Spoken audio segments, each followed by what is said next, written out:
The Big Bang is an extremely dense state of high energy and very small scale. It's an event on the smallest possible scale at the highest possible energy. I do believe in a logical analog of that, but it is not essentially a primarily physical state. It's a metaphysical state, which is one of the reasons that physicists can't regress to the Big Bang itself. They can only get so far away from it before their theories break down, and that's because what they really have to do to regress all the way to the instant of creation is explain the inception of physics itself.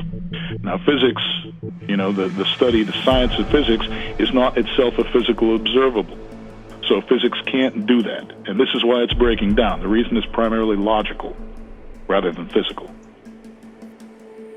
If you regress, going back towards the instant of time, those symmetries actually arise. Things come together, converge on commonalities, until finally you get all the way back to one comprehensive distributive identity. But the CTMU takes a logical perspective on all this.